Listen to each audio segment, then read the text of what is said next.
সবাইকে অনেক শুভেচ্ছা আর ভালোবাসা জানিয়ে দেখো ছবিটা তো দেখেই নিলে একটা স্বাধীনতা দিবসের ওপর একটা ছবি আঁকছি। দেখো প্রথমে খাতার নিচের দিকে এইভাবে হাতটাকে আমরা এঁকে নিচ্ছি। প্রথমে বুড়ো আঙুলটা আঁকলাম, তারপরে এরকম ভাগ করে নিয়ে পরপর 4টে আঙুল মুঠো করে ধরে আছে বেলুনগুলোকে, সেই মুঠো অংশটা আঁকলাম। এইভাবে আমরা হাত এঁকে দিলাম, হাতের নখগুলো দিয়ে দিলাম। এই হয়ে গেল আমাদের হাত আঁকা। এখানে একটু আঙুলগুলো একটু ঠিকঠাক করে দিচ্ছি। যারা ফার্স্ট টাইম আমার ভিডিও দেখছেন তাদের কাছে অনুরোধ যে আমার চ্যানেলটা সাবস্ক্রাইব করবেন, ভালো লাগলে লাইক কমেন্ট করবেন আর বেল আইকনটা প্রেস করে রাখবেন, তাহলে ভিডিও পাঠানোর সাথে সাথে নোটিফিকেশান পৌঁছিয়ে যাবে। 5টা বেলুন আঁকবো। বেলুনগুলি কার পরে কোনটা আঁকছি, কীভাবে আঁকছি, বেলুন আঁকা তোমরা জানো এবং খুব সহজ জিনিস, কিন্তু জিনিসটা কীভাবে আমরা সাজাচ্ছি সেটাই হচ্ছে শেখার বা দেখার। এখানে বেলুনগুলো এঁকে নিলাম। বেলুনের মুখ এঁকে বেলুনগুলোকে দড়ি বা সুতো দিয়ে বেলুনগুলোকে আমরা বেঁধে দিলাম। এইভাবে মুঠো করে এই হাতের এই মুঠোর মাঝখান দিয়ে আমরা বেলুনগুলোকে ধরে আছি।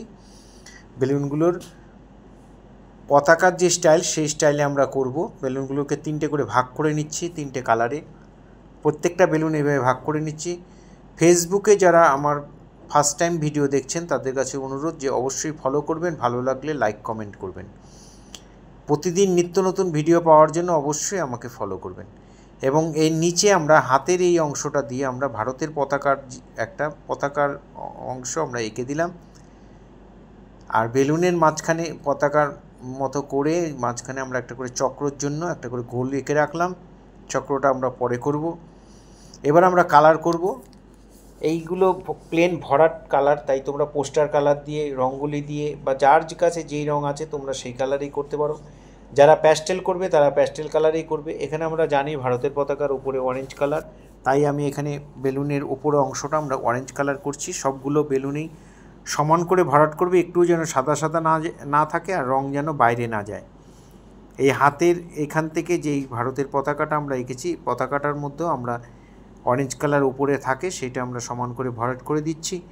যারা প্রতিনিয়ত আমার ভিডিও দেখেন বা তোমরা যারা আমার প্রতিনিয়ত ভিডিও দেখো তাদের সবাইকে অসংখ্য অসংখ্য ধন্যবাদ। তারা এইভাবেই আমার সাথে থাকবে, পাশে থাকবে। এখানে পতাকার নিচে অংশটা ডিপ গ্রিন বা লাইট গ্রিন বা মিডিয়াম গ্রিন, যার যেটা ভালো লাগে দেবে।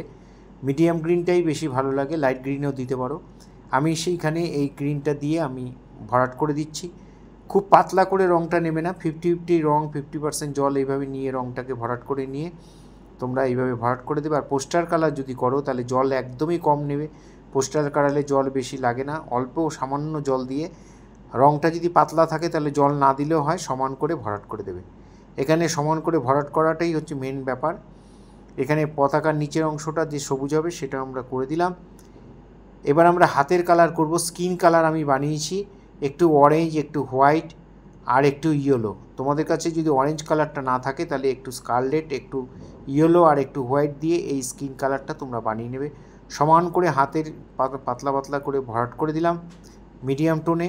তারপরে আমরা ওর বার্ন সাইনা মিশিয়ে, ওই কালারটির সঙ্গে একটু বার্ন সাইনা মিশিয়ে আমি এখানে হাতের মধ্যে শেডগুলো দিয়ে দিচ্ছি। প্রথমে রঙটা চাপিয়ে দিলাম, তারপরে অল্প জল দিয়ে রঙটাকে সুন্দর করে সমান করে মিলিয়ে দিলাম। দেখো শেডটা হয়ে গেল। এবার আমরা সরু তুলি দিয়ে ওই কালারটাই নিয়ে আমরা আঙ্গুলগুলোর মধ্যে একটু প্রমিনেন্ট করে দিলাম আঙ্গুলগুলো। এখানে হাতের এখানে শেডটা একটু ডিপ করে দিলাম। যেখানে যেখানে ডিপ করে দিচ্ছি তোমরা সেইভাবে সেই জায়গাগুলোতে ডিপ করে দেবে এবং সুন্দর করে এইভাবে মিলিয়ে দেবে। দেখো হাতের রং হয়ে গেল, আমরা এখানে মিলিয়ে দিলাম। এখানে বেলুনের যে মুখগুলো আছে সেটা আমরা ইয়েলো করে দিচ্ছি। আর মার্কার পেন দিয়ে আমি এখানে চক্রগুলো আমি এঁকে দিচ্ছি। তোমরা স্কেচ পেন দিয়ে আঁকতে পারো, ব্লু কালারের পেন্সিল দিয়ে আঁকতে পারো। তোমাদের কাছে যার কাছে যেটা আছে সেটা দিয়ে, নীল রং দিয়ে তোমরা এটা করে ফেলবে। চক্রগুলো সব করে ফেললাম। এখানে ভারতের পতাকার মাঝখানে যে চক্রটা থাকে সেটাও হাতের এখান দিয়ে এভাবে আমরা এঁকে দিলাম। আপনাদের কাছে আমার বিশেষভাবে অনুরোধ যে আমার আঁকা শেখানো যদি ভালো লাগে, আঁকা যদি ভালো লাগে তাহলে অবশ্যই শেয়ার করবেন। আপনাদের পরিচিত বন্ধুবান্ধবদের যাদের বাড়িতে ছোট ছোট বাচ্চারা আছে, যারা আঁকতে ভালোবাসে, যারা দেখে দেখে ছবি আঁকতে চায়, সহজ পদ্ধতিতে আমার এই চ্যানেলের এই আঁকাগুলো আপনারা সকলের কাছে পৌঁছিয়ে দেবেন। আমি চাই আরও বেশি বেশি স্টুডেন্ট এটা দেখে দেখে সুন্দর করে বাড়িতে তারা করুক, তারা শিখুক। আবারও সবাইকে অসংখ্য ধন্যবাদ এবং সবার জন্য অনেক শুভেচ্ছা শুভকামনা জানিয়ে আজকে এখানেই শেষ করছি। সবাই ভালো থেকো, এইভাবে আমার সাথে থেকো।